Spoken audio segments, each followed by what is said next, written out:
Bienvenue dans Salarié Provisoire, le podcast qui te donne le cœur de devenir entrepreneur. Si tu regardes la vidéo, tu as vu que j'ai fait un petit mouvement de radio. J'ai vraiment eu l'impression de travailler chez Europe 1 ou chez Fun Radio. C'était incroyable pendant quelques secondes.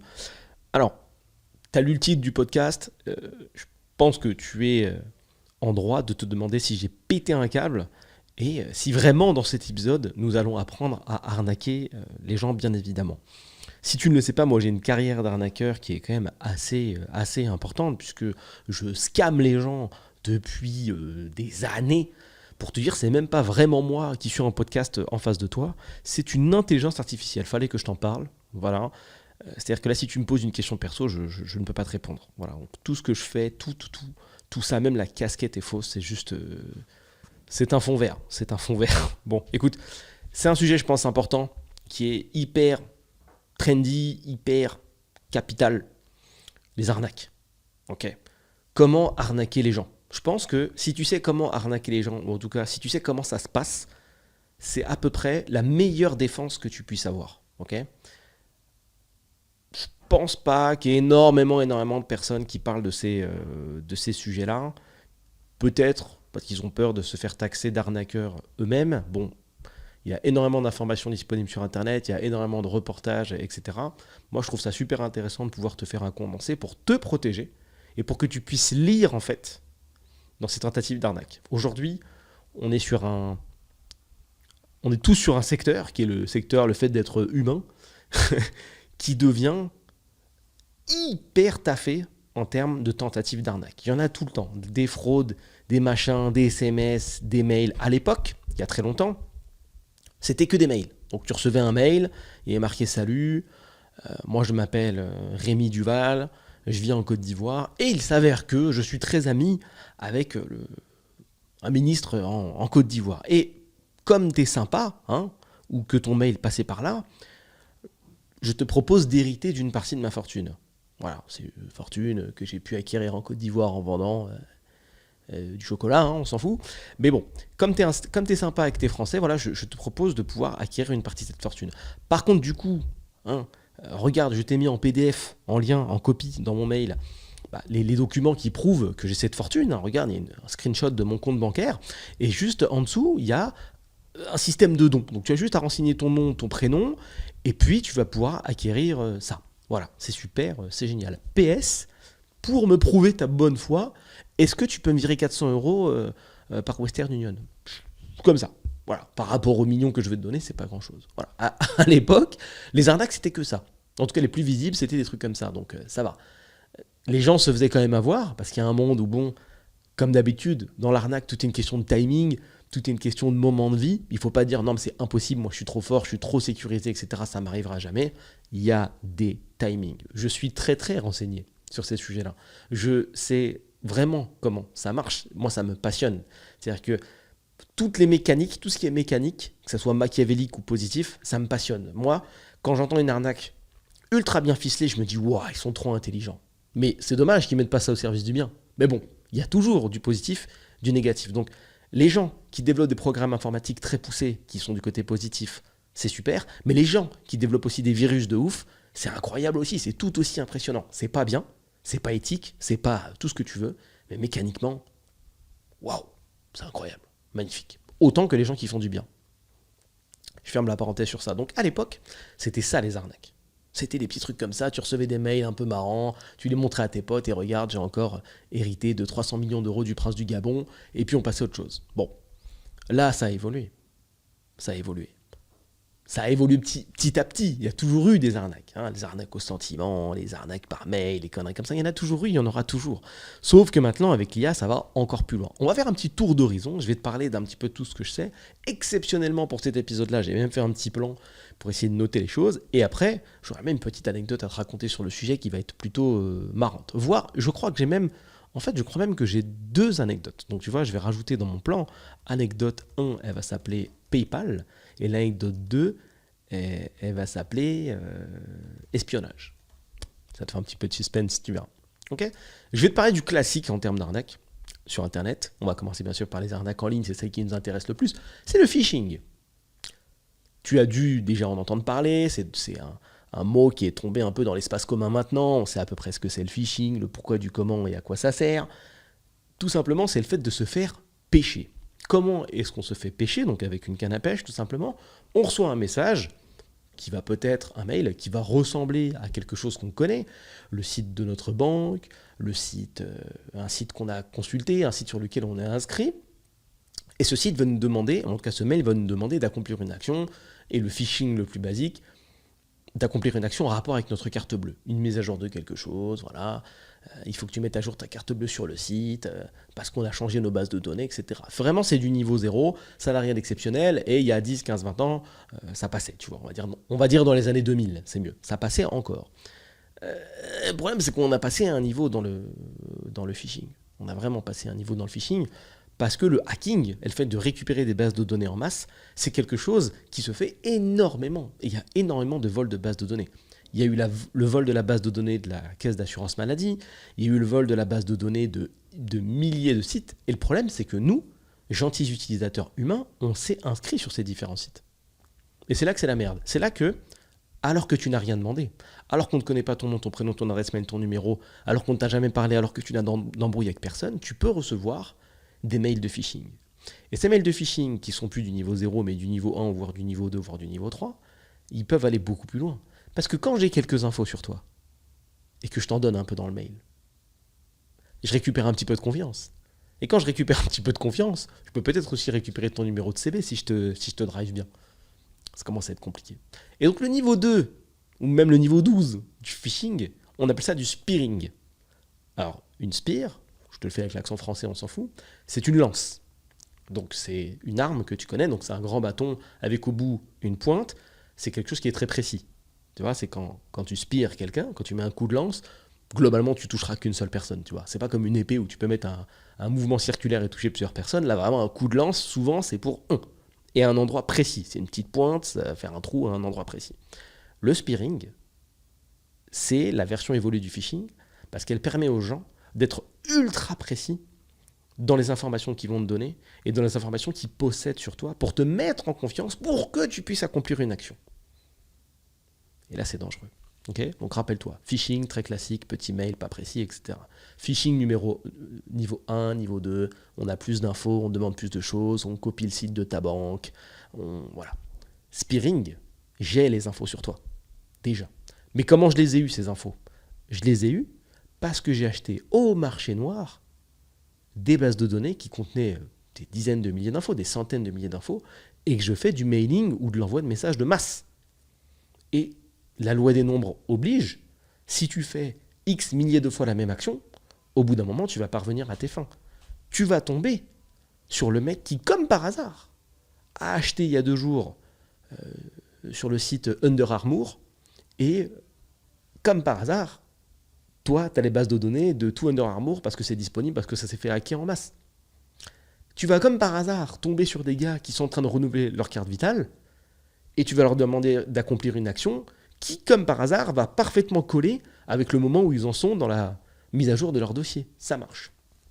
Et une arnaque qu'on a beaucoup vu passer, et je vais me faire un plaisir de te la détailler parce que elle a fait beaucoup de mal aux gens. C'est quelque chose de pas bien, c'est quelque chose que je cautionne pas du tout, tu t'en doutes, hein, on n'est pas sur... pas que ça à faire de... Il faut rire les youtubeurs quand ils font ça, tu sais.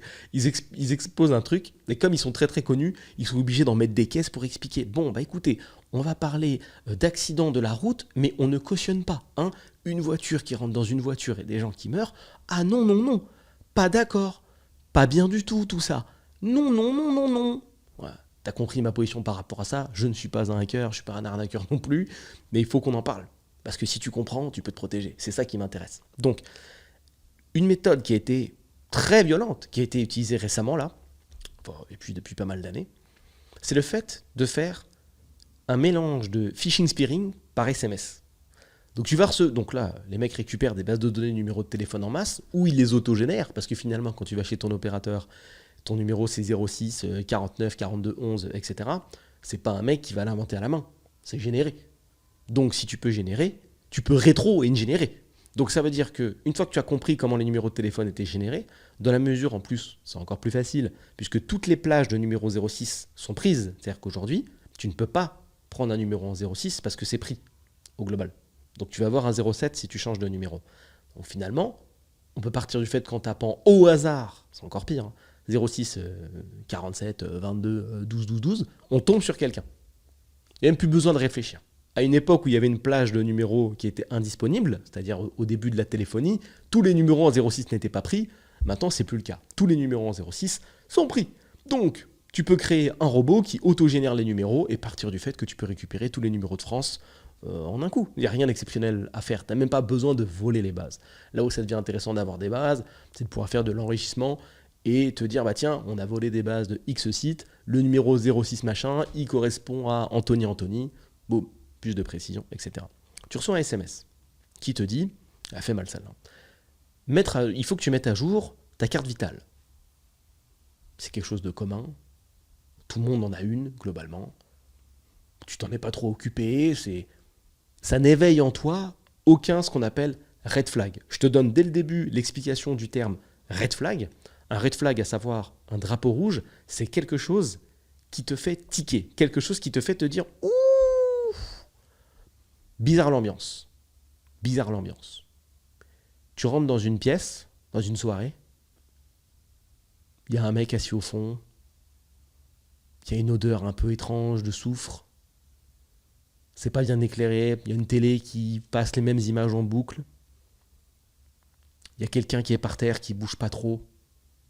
Tu vois, on t'a pas parlé, hein, mais dans ta tête, red flag, tu dis, j'ai pas l'impression d'être au bon endroit. C'est ça un red flag. Il y a la version arnaque, c'est pareil. Donc, en soi, une carte vitale, pas red flag. La vie, genre, tu mets à jour ta carte vitale, en plus il y a marqué Amélie en haut, quand tu reçois un SMS, c'est un numéro spécial, derrière, avec 4 chiffres, 32, 22, 40, 40, on s'en fout. Ça colle. Ça looks like, ça ressemble, c'est super. Tu cliques sur le lien, tu arrives sur un site, le site d'Amélie, mise à jour de ta carte vitale. On te dit, rentre tes infos. Et, ainsi que ton numéro de sécu, donc rentre tes infos, ton nom, ton prénom, ton adresse mail, ton adresse postale, ton numéro de sécurité sociale, et passe à l'étape suivante. C'est le site d'Amélie, pas de problème, t'es connecté dessus apparemment, bon, tu valides, et tu passes à l'étape suivante. Et là, qu'est-ce qu'on te dit ?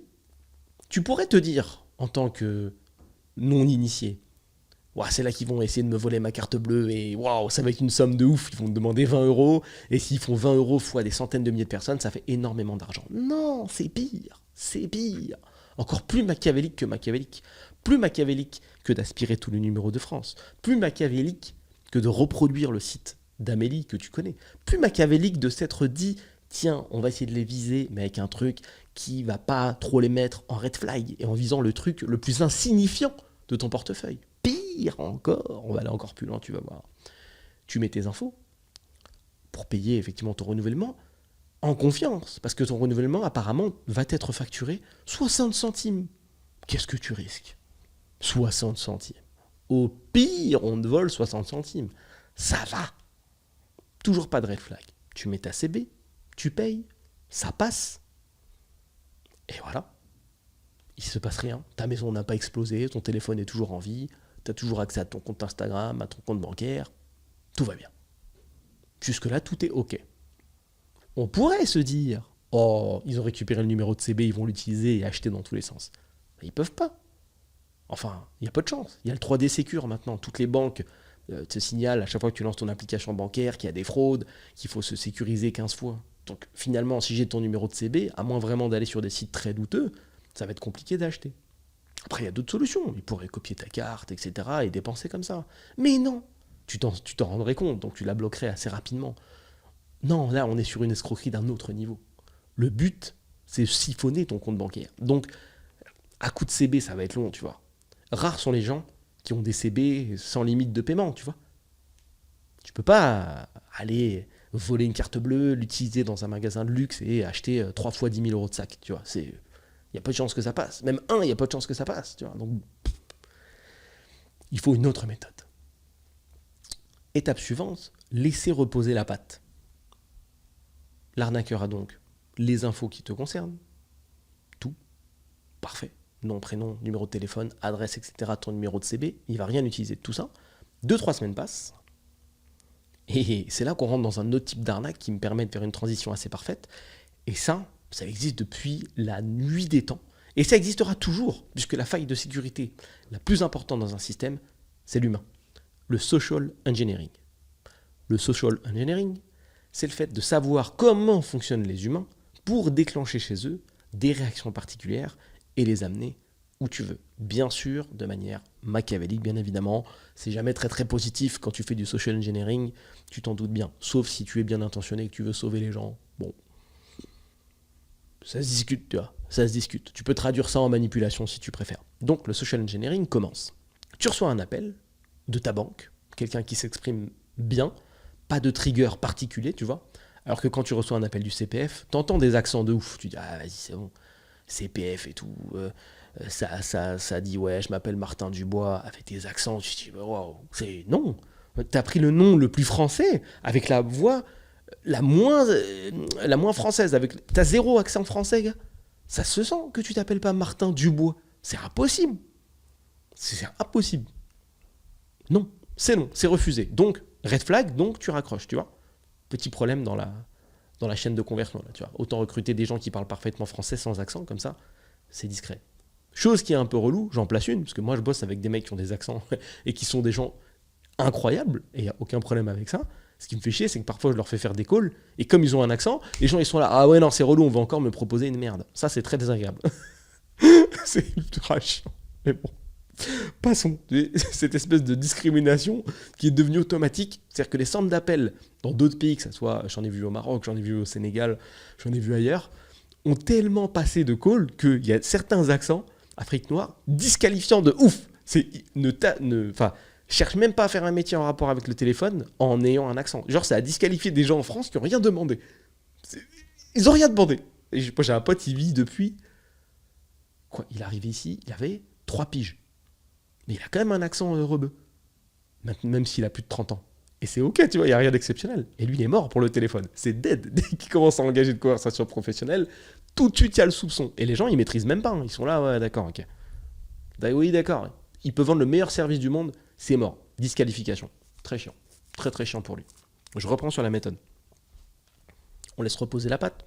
2-3 semaines plus tard, tu reçois, donc je te disais, un appel de ta banque qui te dit coucou, monsieur X, je vous appelle pour vous avertir que un virement qui est en cours sur votre compte, hein, qui est en train de partir, d'environ 4500 euros. Je vous appelle juste pour savoir si c'est de votre fait. Est-ce que vous validez ce virement ? C'est une procédure de sécurité, je veux en être sûr. Est-ce que vous pouvez, s'il vous plaît, me valider ce virement ? Enfin, me dire si c'est validation ou pas. Toi, pris de court, tu faisais à peu près tout dans ta vie, sauf ça. Tu attendais à peu près tout, sauf un appel comme ça. Et imagine, en fonction des humains, les timings que tu peux avoir. Donc, t'as le mec aux toilettes, ça va, il était détendu, ça passe. Mais t'as le gars qui vient de passer une journée de ouf et qui a à peu près 2% de batterie dans sa tête restante, tu vois. Il est plus dans la réflexion, tu vois. Il est fatigué, tu vois. Il est crevé comme ça. Allô, 4000. Tu vois, ça le massacre. T'as le gars qui a passé une mauvaise journée. T'as le mec qui s'est embrouillé dans son couple. T'as le gars qui a fait une randonnée de 12 heures. T'as le gars qui était dans son lit en train de faire une sieste. T'as tellement de configurations où tu peux facilement enchaîner sur le social engineering que c'est un massacre, cette arnaque-là. Donc, tu demandes ça. Donc, tu fais monter tout de suite en émotion la personne qui dit « Waouh !» La surprise, le choc toujours. Tout de suite dans la gueule la patate. Mais non, jamais. Jamais j'ai validé ça. Ok. Pas de panique. Monsieur X, pas de panique. Quand quelqu'un panique, rappelle-toi toujours de dire pas de panique. C'est assez stylé. Comme quand quelqu'un a mal. Dis-lui n'est pas mal. Ça va aller. Bref. Pas de panique. On va arrêter ça ensemble. Rappelle-toi, la personne en face de toi, elle a le 3D Secure, elle a plusieurs mesures d'authentification sur son application bancaire. Va falloir être fin. Tu commences à échanger avec elle. Tu dis écoutez, je vais procéder à l'annulation du virement puisque vous m'indiquez que c'est pas vous. Vous êtes sûr que c'est pas vous, hein ? Je suis sûr et certain. S'il vous plaît, annulez. Annulez. Il me reste plus que 4500 euros. Ça fait peur, tu vois. La peur du manque, c'est une peur qui est connue par beaucoup. C'est émotionnellement super puissant de travailler sur ça. Donc là, t'arrives, cadeau. Je vais vous envoyer un code.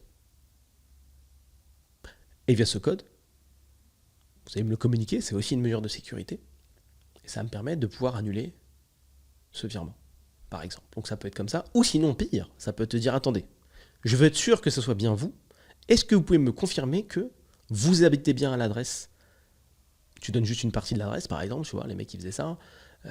Ça donne une partie de l'adresse, ou ça donne juste la ville, ou ça donne juste, voilà. Est-ce que vous pouvez me confirmer que votre carte bleue, elle finit bien par 23-23 et me donner le reste des chiffres? Et le gars, il répète, oui, bien sûr, c'est nanana, nanana, nanana, 23-23. Donc l'interlocuteur que tu as au téléphone, il a ta ville, ton adresse, ton numéro de CB, ton nom, ton prénom, ton numéro. Il dit que c'est le mec de la banque de ta ville. Ça peut être personne d'autre que ton putain de banquier. Pas d'accent, alors que tu te fais spam par le CPF toute la journée. Globalement, c'est bon. C'est zéro red flag. Zéro red flag. Il te demande par exemple ton identifiant bancaire, tu lui drops. Ok? Il peut demander ton code, tu lui drops. Parce que tu es dans une position de faiblesse. Tu es dans une position de faiblesse. Tu es vulnérable à ce moment-là. Parce que tu laisses l'émotion te submerger. Donc tous tes remparts classiques de moi je me ferai jamais avoir, je suis solide. Oui, quand tu es à 0% d'émotion, que tu es zen, là oui. Cool. Mais qu'est-ce que ça dit si je te mets 10 rounds de boxe à gérer avant? Est-ce que tu es sûr que tu prendras toujours les mêmes décisions quand tu n'auras plus de cardio? Non. Non, non, non, non. Ça fera une énorme différence. Récupère les infos. Fameux code. Il utilise, bon ça c'est vraiment vulgaire, mais pourquoi pas. Il utilise donc ton identifiant plus ton code pendant qu'il est au téléphone avec toi. Il dit que tu vas recevoir la double authentification par SMS. Il faut que tu lui envoies le code. Il se connecte sur ton compte. Une fois qu'il est connecté sur ton compte, c'est pas fini. Parce qu'il faut qu'il s'ajoute en tant que bénéficiaire. Donc il s'ajoute en tant que bénéficiaire en prétextant être en train de faire autre chose, envoyer un mail spécifique, en disant, il peut dire oui j'établis une demande, etc. Enfin tout un jargon bancaire qu'il a appris à l'avance, qui n'est pas très très compliqué. Hein. Tu peux imiter à peu près n'importe quel métier. Quand tu connais quelques mots de vocabulaire, tu peux te faire passer pour n'importe qui. Tu peux arriver à une soirée et dire oui moi je suis dans l'immobilier. Voilà, la semaine dernière, laisse tomber, j'ai rentré 4 mandats, ouais, c'était compliqué. On a fait 2 estis, 2 estis sur des maisons à 300K, c'était waouh, c'était fou, c'était fou. Attends, on fait la visite, hein, avec les pétochards, c'est la famille pétochards, je t'explique, bon, tu les connais pas, mais je t'explique avec les pétochards. On arrive, ils me disent, attends, 2,40 d'auteur sous plaf. Ouais, c'était, attends, mais 2,40, c'est une dimension, tu vois, tu peux imiter à peu près n'importe quel métier quand tu as juste quelques mots. Du jargon, ça suffit. Pour le jargon bancaire, c'est la même chose. C'est la même chose. Pour plein d'autres métiers, c'est la même chose. Pour la plomberie, c'est la même chose. Tu te mets dans le rôle, tu fais ton truc. Et le gars fait ça. Il récupère tes infos, il te demande le code. Il y a marqué, nanana, code de connexion à votre truc. Mais tu lui donnes. Il y a marqué, je rajoute un nouveau bénéficiaire qui s'appelle Jean-Jean. Tu connais pas Jean-Jean. Tu lui donnes. Donc il s'ajoute sur le compte, avec un compte, pour détourner ton argent. Et ensuite, il fait un virement, il y a un autre code, tu lui donnes. Tu lui donnes. Oui, on va passer à la dernière étape. J'ai procédé à l'annulation du virement, donc je vais vous demander de renvoyer le dernier code que vous allez recevoir. Vraiment, vous m'assurez que c'est pas vous? Oui, mais je vous ai déjà dit 15 fois que c'était pas moi. Oh là là. Vous avez le SMS? Oui, je l'ai. 22, 24, 50. Fin du game. Il siphonne ton compte. Donc voilà comment, en ayant dépensé 60 vrais centimes, et on s'en fout, tu peux perdre 2000, 3000, 4000. Il y a eu vraiment des fraudes de ouf. Du 10 000, du 15 000, du 20 000, du 30 000 d'un coup. Énorme le truc. Parce qu'une fois que le gars est connecté sur ton compte, il se régale, tu vois. Il se fait plaisir, il envoie des virements de 7 000 € toutes les minutes. Pop, pop, pop, pop, pop.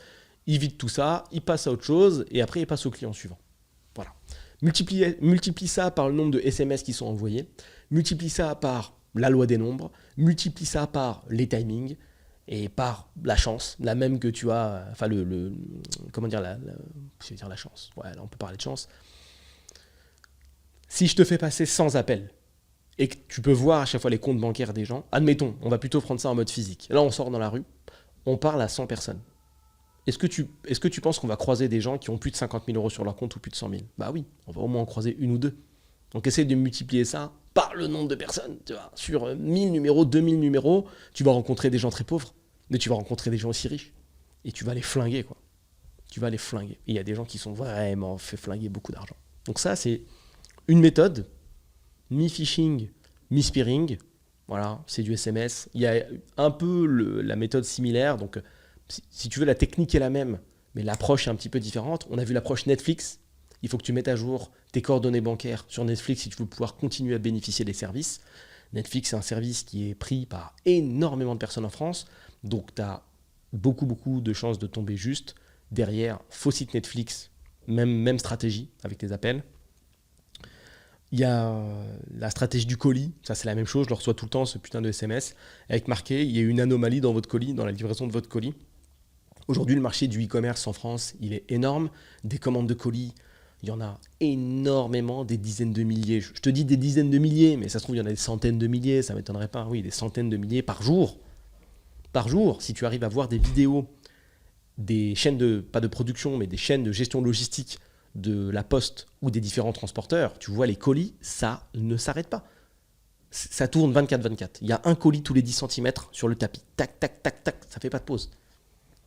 Ça ne fait pas de pause. C'est en boucle, en permanence. Donc, des commandes de colis, il y en a tout le temps, tous les jours, dans ton immeuble, dans ta maison ou dans ton quartier, en permanence. Ça commande. Si tu recevais une notification à chaque fois qu'il y a une commande en France, ton téléphone, il aurait plus de batterie en 5 minutes, je pense. Je pense que ça ferait ce bruit-là, quoi. Toute la journée, 24/24, tout le temps. En juillet, en août, quand tu veux. Quand tu penses que les gens sont en vacances, et non, quand tu penses que les gens sont en vacances, non. Peut-être qu'ils commandent des trucs pour l'hiver. Quand ils sont en hiver, peut-être qu'ils commandent des trucs pour l'été. Il y a toujours des raisons. La nuit, peut-être moins de commandes, peut-être pas. Toi, peut-être que tu te couches à 22, 23, comme moi je me couche même plus tôt que ça, mais il y a des gens qui restent éveillés jusqu'à 1h, 2h, 3h du mat'. Et quand tu es fatigué, les achats compulsifs, ça vient avec aussi. Donc il y a plein de commandes. J'ai eu plusieurs e-commerce, et je peux t'assurer qu'il y a des commandes, tu vois, elles sont passées à 3h45 du matin. Le mec, il s'est chauffé, tu vois. Ça fait peut-être 3 semaines qu'il regarde ton produit. Et à 3h45, il dit « Oh, c'est maintenant !» Il commande. C'est la magie du e-commerce. Donc, stratégie Netflix, stratégie du colis, voilà, mettre à jour tes informations parce que ton colis n'a pas pu être délivré, donc tu attends quelque chose, donc tu fais l'action, et en fait on récupère tes infos, et après on te scamme comme ça. Trop laid. Franchement, trop moche. Là, je vois pas d'autres à part Netflix, le colis, Amélie, ça fait déjà pas mal. Ah, c'est déjà pas mal. C'est drôle parce que tu vois, moi qui suis très renseigné, j'ai justement commandé des choses et j'ai reçu dans le bon timing l'histoire de l'anomalie. Tu vois, j'ai fait livrer une bouteille de vin pour un client. Je trouve que c'est un move très années 90 de faire ça. Mais dans un monde super digital, c'est très agréable pour la personne qui reçoit.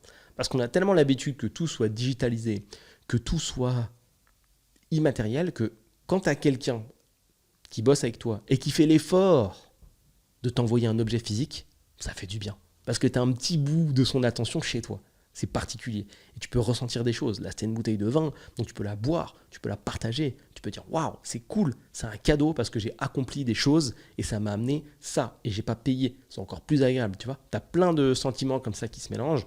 Donc, c'était une parenthèse, mais le physique, j'allais dire, ça revient à la mode. C'est très efficace. C'est vraiment très efficace.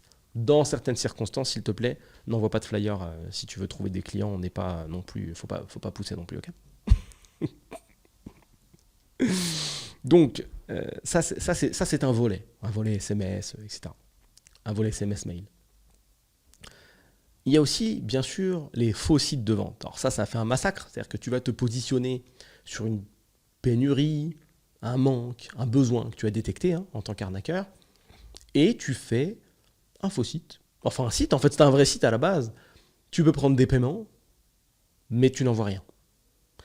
Il y a eu ça quand en France, il y a eu une pénurie de granulés de bois. Donc des granulés de bois, c'est des petits copeaux, on va appeler ça comme ça pour que tu visualises, des petites bûchettes que tu mets dans un poêle à bois pour te chauffer.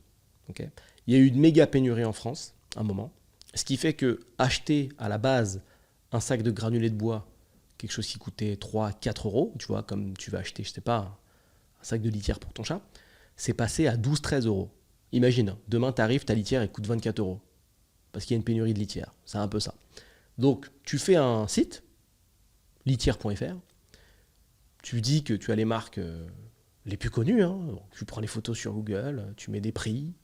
Si le prix est à 24 euros, tu mets 17, 15, 13, pas trop bas, parce qu'il ne faut pas que ça paraisse trop bizarre. N'oublie pas les red flags. Tu mets en vente. Tu fais, si tu es vraiment vicieux, de la publicité sur le sujet pour faire connaître un petit peu ton site. C'est plus compliqué parce qu'il y a beaucoup de vérifications d'annonceurs, donc ça peut être un peu complexe, mais avec un peu d'ingéniosité, tu connais, les gens trouvent toujours des failles.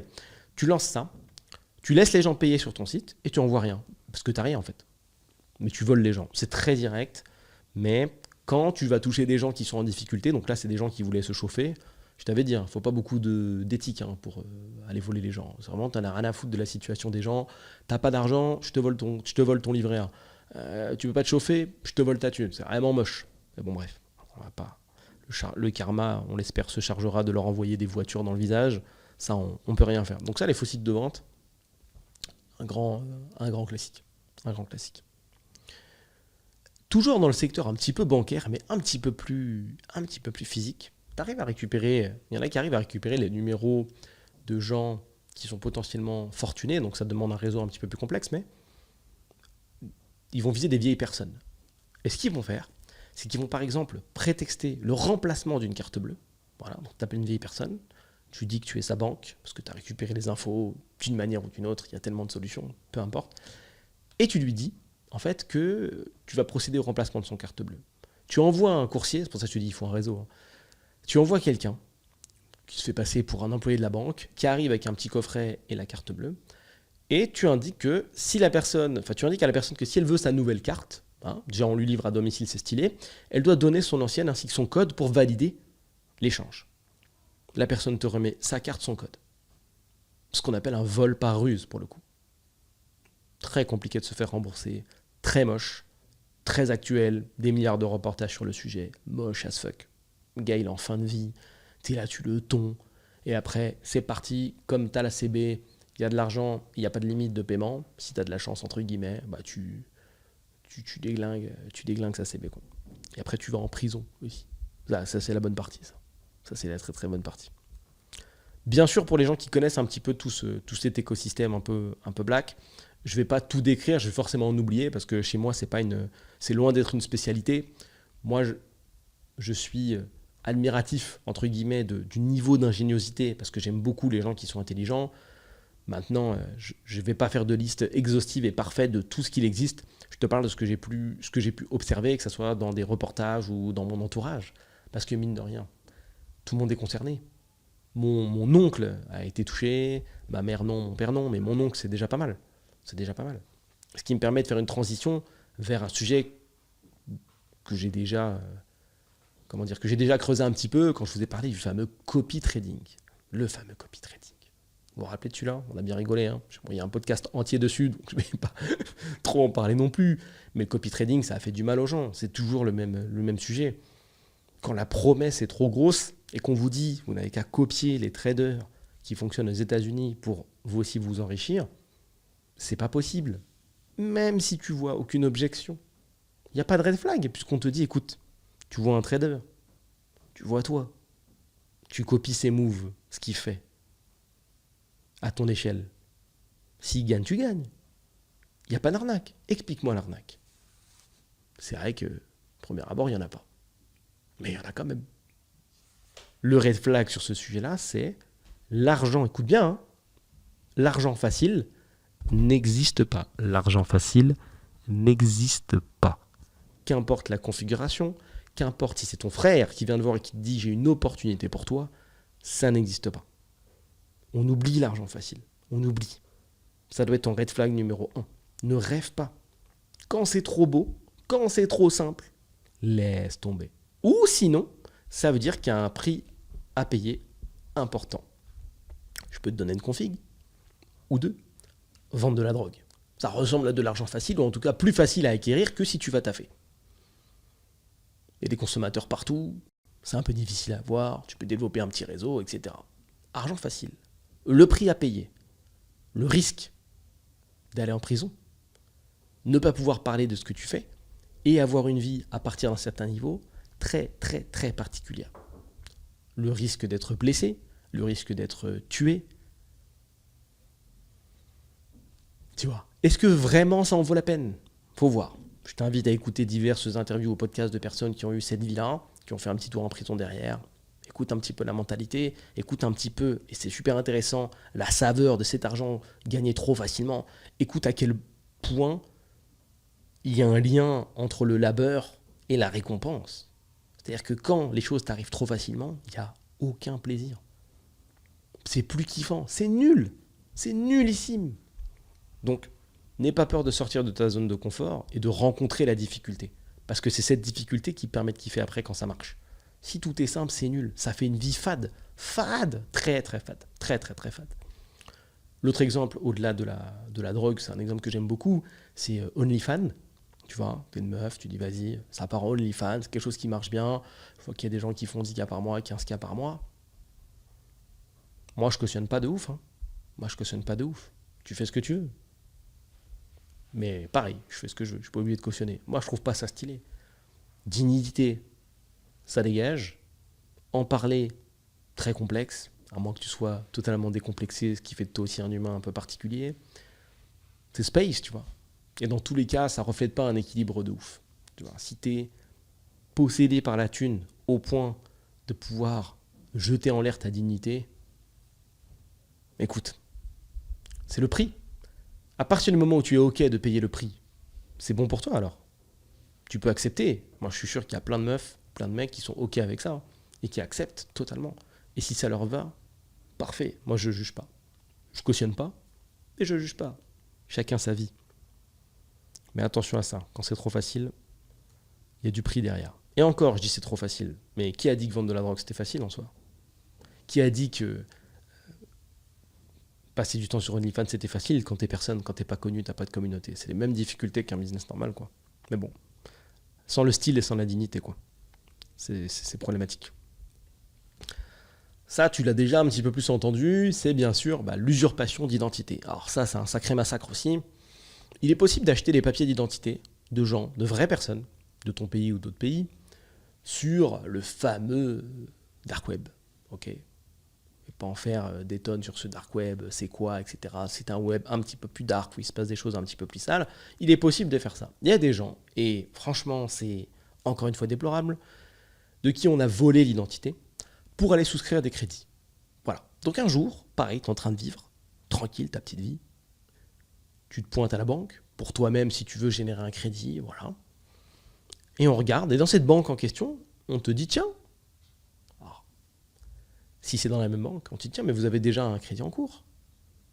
Eh ben non, non, j'ai pas moi, crédit en cours. Et non, tu savais pas. Cet exemple est très particulier, puisque en France, il n'y a pas de fichier central du crédit. C'est pour ça que j'ai précisé, si tu vas dans la même banque que la tienne. Okay, mais ce que font en général les gens qui font ça, c'est qu'ils récupèrent tes infos, ils ouvrent, ils prennent des crédits dans à peu près n'importe quelle banque, 1, 2, 3, peu importe le nombre, ils les remboursent pas, et au bout d'un moment, c'est Banque de France qui vient de voir et qui dit « Bonjour, le crédit que vous avez pris, LCL, là, 10 000, il faut rembourser les mensualités, c'est marqué dessus. » Tout crédit doit être remboursé. Le crédit que vous avez pris au crédit agricole, là, 30 000, il faut rembourser les mensualités. Pourquoi vous ne payez pas? Le crédit que vous avez pris, là, dans la banque X, 10 000, il faut rembourser aussi. Ça fait 50 000 euros là, de crédit que vous ne remboursez pas. Comment on fait? On va vous interdire. Hein. Interdit bancaire et tout et tout. Hein. Plus de CB, plus de chèque, rien. Nu.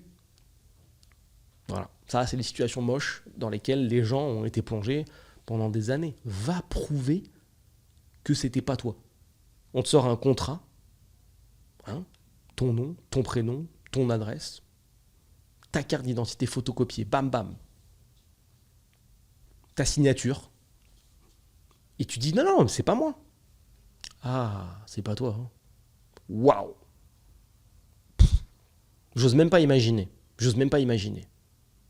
Enfin, le temps, l'énergie, le niveau de stress. Et c'est sûr que tu perds tes cheveux. C'est sûr. Quelle horreur. Ah, mais ça, vraiment, l'usurpation d'identité, c'est du sale. Il y en a qui le font aussi avec les voitures. C'est-à-dire que tu achètes une voiture, et ils font pas les papiers tout de suite. Et ils déglinguent tout avec ta bagnole. Il y a du PV, tu reçois chez toi. Ça, c'est un truc que j'avais vu, ça arrivait à un de mes proches. Très désagréable de recevoir des PV à ton blaze, alors que c'est plus à toi la voiture. Un autre truc vilain, pareil, toujours dans les arnaques un peu sales, les doublettes. Donc, tu as une Seat Leon, voilà. Tu trouves une autre Seat Leon dans la rue, tu fais la même plaque, tu mets sur ta voiture. Et tu t'éclates avec. Le mec qui reçoit tes PV. Il a rien vendu, rien demandé. Il reçoit tes PV. Comme ça. Incroyable. Ça, c'est ouf. Il y a un autre truc que j'avais vu qui était franchement poussé. Le mec, il avait réfléchi. C'était pas mal.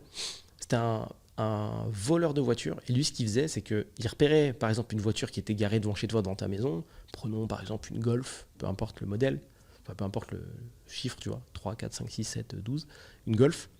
Et au lieu de juste la voler, et, et derrière que toi, tu vas déclarer voler, il vole la voiture.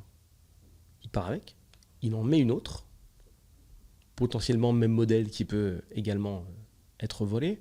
Si vraiment il est vicieux, il peut mettre aussi la plaque, etc., où il les enlève. Okay. Toi, tu vois la voiture volée. Tu vois la voiture brûlée, excuse-moi. Tu déclares pas volée, tu déclares brûlée. Et lui, donc, il récupère une voiture qui n'est pas déclarée volée. Donc, quand il doit la vendre, et que l'acheteur, qui vous connaît pas, hein, il est hors de la boucle, qui vérifie, parce que dès que tu vends une voiture, tu dois sortir certains papiers qui prouvent que ton véhicule n'est pas volé, par exemple, l'acte de cession, etc. Tranquille, ça passe, la voiture n'est pas volée. Rien. Et toi, en tant que victime, bah, tu as déclaré une voiture qui a été incendiée, pas volée. Donc voilà comment avoir un véhicule volé, pas volé. Maintenant, il y a des systèmes pour passer, pour corriger ce genre de problème-là. Mais ça, c'est un truc que j'avais vu pareil dans un reportage que j'avais trouvé incroyable. Je me suis dit, ouais, les mecs n'ont pas de limite. Hein. C'est vraiment ouf. Je t'ai dit tout à l'heure qu'une des plus grosses failles, et la plus grosse faille des systèmes, c'était l'humain. Parce que justement, l'humain n'est pas stable. L'humain a des émotions. L'humain peut passer des bonnes journées, des mauvaises journées. L'humain, si tu le prends bien, tu peux quand même arriver à certaines fins, surtout si tu as beaucoup d'infos, parce que l'humain, tu peux le persuader. Un système, tu vois, tu es devant un mot de passe Windows, tu peux pas le persuader, lui dire oui, mais vas-y, je te jure que c'est moi ton propriétaire, on va passer des bons moments, je vais ouvrir des programmes de fou, je vais visiter des sites, tu vas kiffer, je vais kiffer. Tu peux pas le convaincre. Alors qu'un humain, tu peux. Il y a un gros scammer, un mec qui scammait, donc qui arnaquait au vol, qui est maintenant en prison aux États-Unis, qui s'appelle Shpuppy. Lui, ce qu'il faisait, c'est qu'il arrivait à s'intégrer dans les boîtes, donc avec du phishing, hein, d'une manière ou d'une autre. Et après, ce qu'il faisait, c'est qu'il checkait la comptabilité de la boîte. Et par exemple, tu rentres dans une boîte qui fait X paiements par jour, 10, 15, 20, des gros paiements.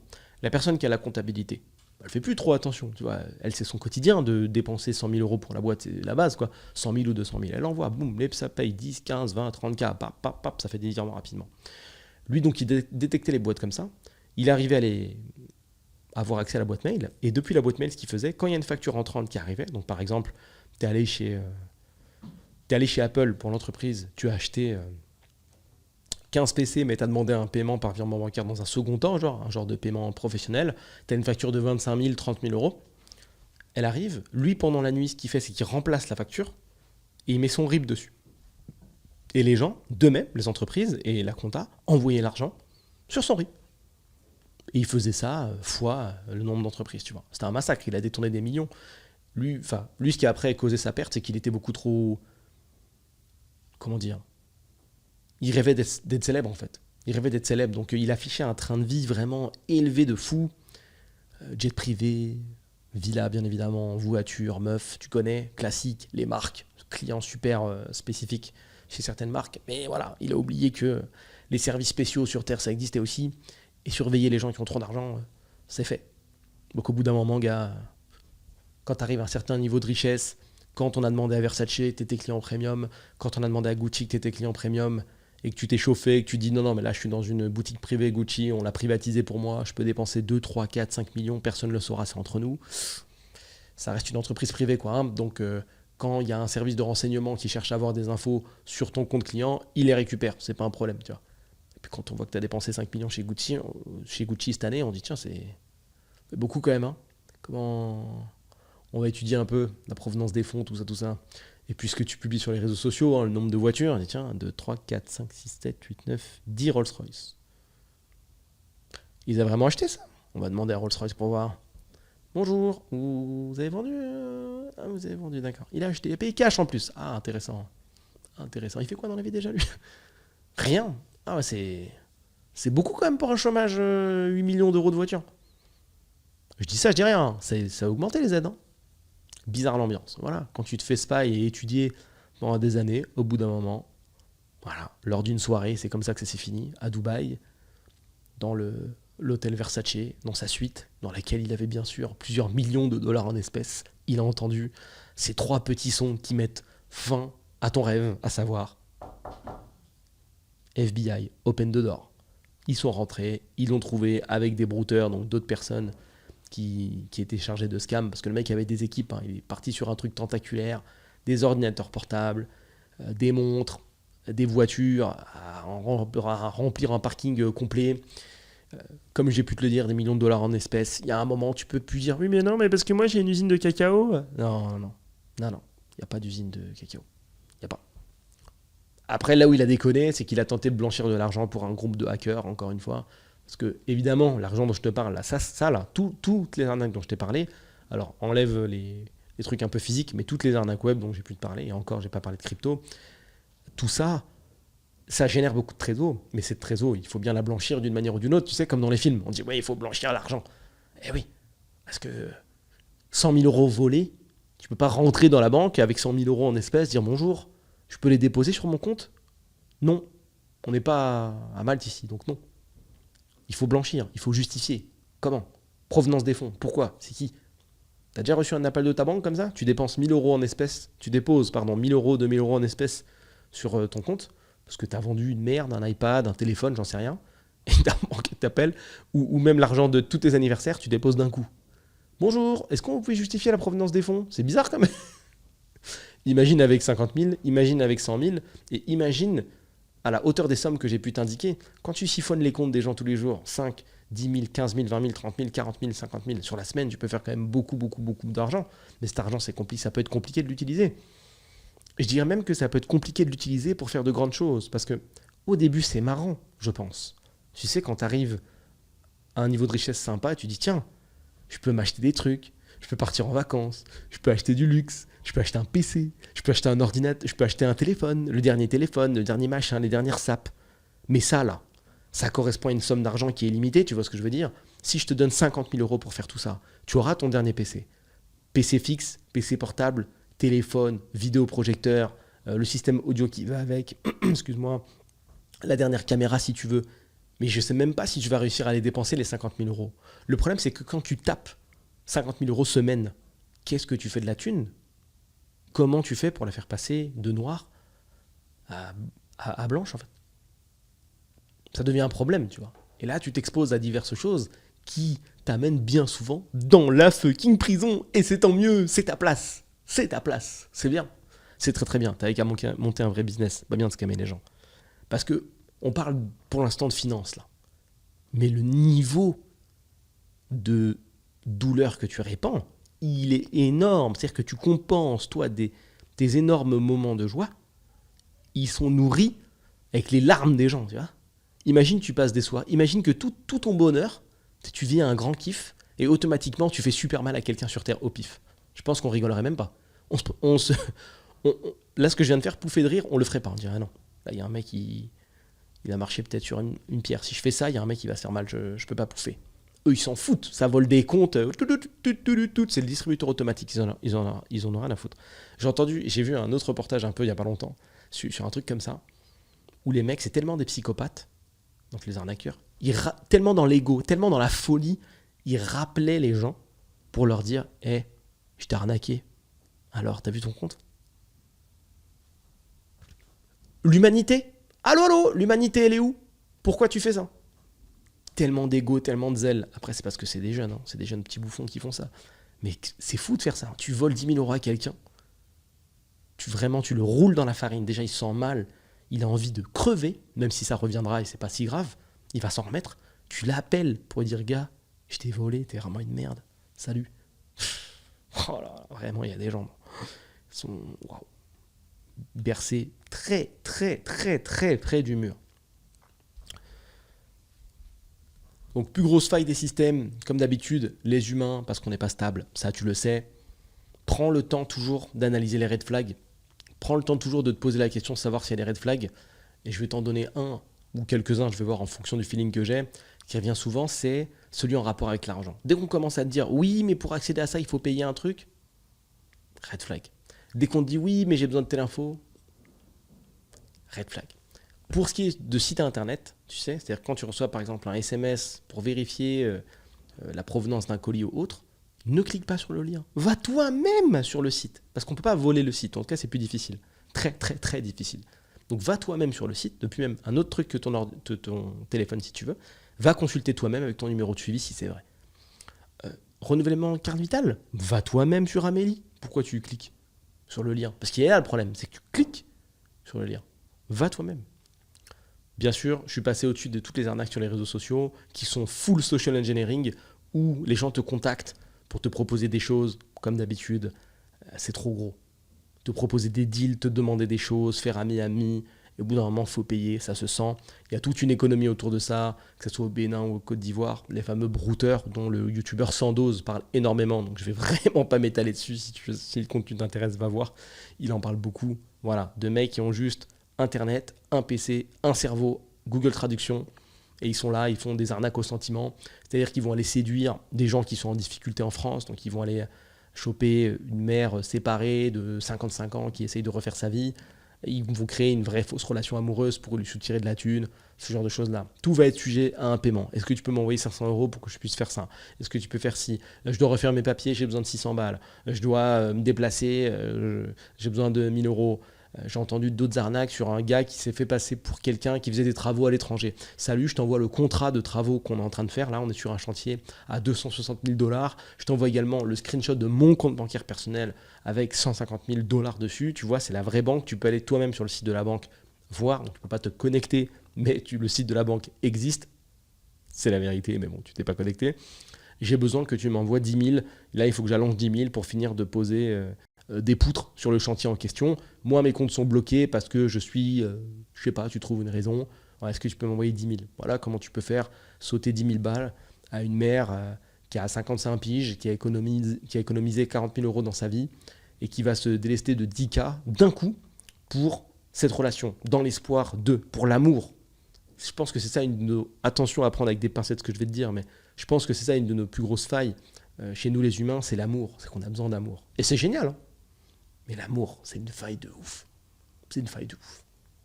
Combien d'histoires t'as déjà entendues qui viennent de l'amour, qui proviennent de là? De l'amour, la haine. Hein. La frontière est super fine, tu vois. Les émotions chez nous, c'est une porte dérobée de ouf. C'est un truc qui permettra toujours d'aller quelque part.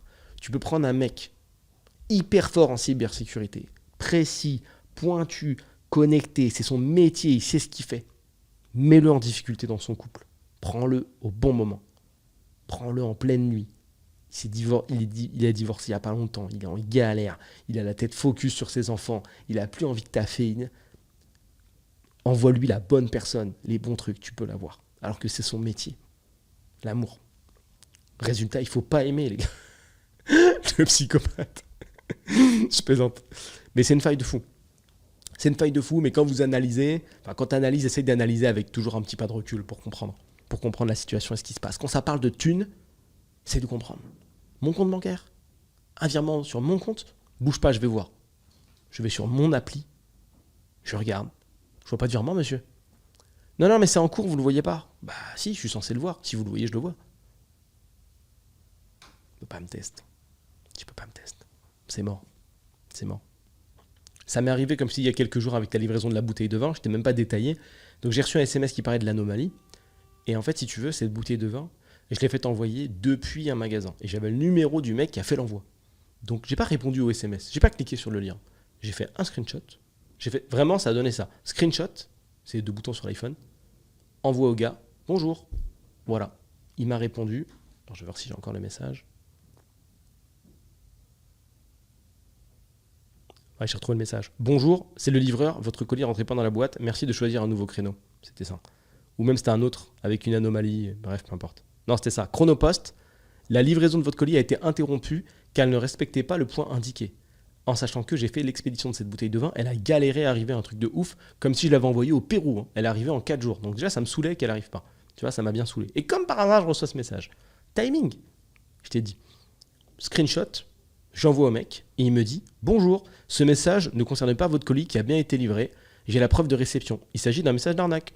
Je n'ai à aucun moment transmis vos coordonnées à Chronopost. L'envoi et le suivi étant géré à partir du compte de la cave à vin. Restant à votre disposition. Bonne journée, David. » Problème réglé. Pas besoin de faire des enquêtes trop compliquées.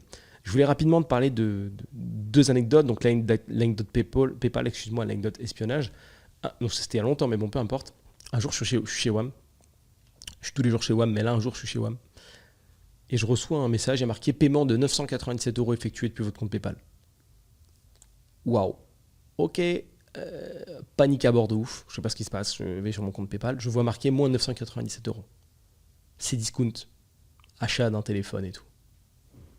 Ok. Nouvelle notif. 997 euros achat avec votre compte PayPal. C'est discount téléphone. Dinguerie. Je vais t'expliquer la problématique qui était toute simple. Est-ce que c'était du scam? Non. Est-ce que c'était vrai? Oui.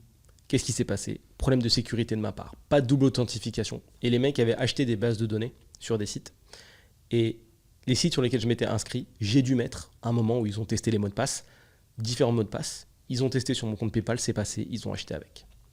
Donc, c'est un problème qui est réglé depuis longtemps bien évidemment, mais toujours mets des mots de passe solides et si possible active la double authentification si tu peux.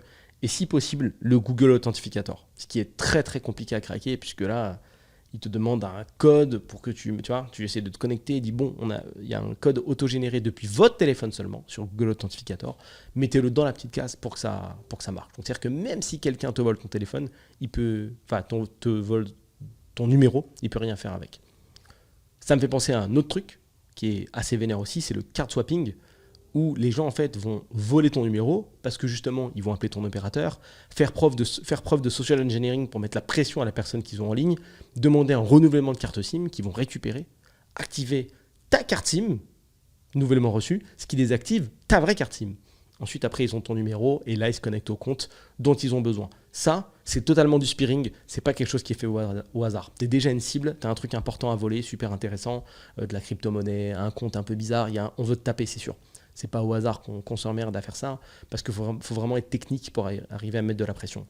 Et la porte dérobée dans tout ça, c'est le conseiller que tu as au téléphone. C'est-à-dire qu'il faut prendre ton téléphone, c'est comme si moi je prenais mon téléphone là, je te dis écoute, donne-moi juste ton nom de famille, j'appelle ton opérateur, je me fais envoyer ta carte SIM. J'ai le droit qu'à 2 outils, mon cerveau, enfin mon corps, et le téléphone. C'est tout. Et les gars, ils arrivent à faire ça avec. Balèze. Social engineering. Beaucoup de pression, tu amènes une conversation avec beaucoup de pression. Moi qui ai été hotliner pendant pas mal d'années, je sais que les conversations, donc un hotliner c'est quelqu'un qui travaille à un service technique, les conversations n'ont pas la même énergie, n'ont pas la même hauteur. Non pas la même hauteur. Tu peux tomber sur des gens très détendus qui vont dire oui, bonjour, alors j'ai un problème avec mon boîtier, est-ce que vous pouvez m'aider? Tu peux tomber sur des gens très speed. Oui, bonjour, je prends un boîtier. Tu peux tomber sur des gens qui subissent eux-mêmes une énorme pression. Un mec de 16 ans avec sa mère derrière qui crie oui, allô, je vous appelle pour le boîtier, il n'y a plus internet à la maison. Ah, dépêche-toi. Oui, si. Tu vois, tu récupères dans la gueule la pression de la personne qui n'est pas au téléphone. Tu vois, il y a plein de typologies d'appels comme ça, de styles d'appels, et ça peut te mettre la pression. Et l'autre anecdote que je veux te donner, que j'ai appelée espionnage, c'est qu'un jour, j'ai utilisé le social engineering pour pouvoir faire de l'espionnage client. Ou pas. Peut-être que c'est pas vrai. Je sais pas. J'ai un doute. Je sais pas, j'ai un doute sur ça. Est-ce que c'est vrai? Et tu sais quoi? Je vais te laisser sur ça volontairement. Et peut-être que je vais recevoir des mails sur le sujet. Et si tu me poses la question, peut-être que je t'expliquerai. C'était Julien Etoqué. Je te remercie encore une fois de m'avoir écouté jusqu'au bout. Comme d'habitude, les mêmes petites choses, mais j'ai besoin de toi quand même. Si tu as kiffé, n'oublie pas que tu peux mettre 5 étoiles directement sur les différentes plateformes de podcast. Et également, je te le précise, tu as accès à mon bureau si tu veux voir comment je bosse. Donc c'est une communauté, c'est le nom de la communauté. Je te mets le lien dans la description. N'hésite pas à venir me rejoindre, ce sera un plaisir. Et tu pourras également me poser des questions si tu en as. Je te dis à plus tard.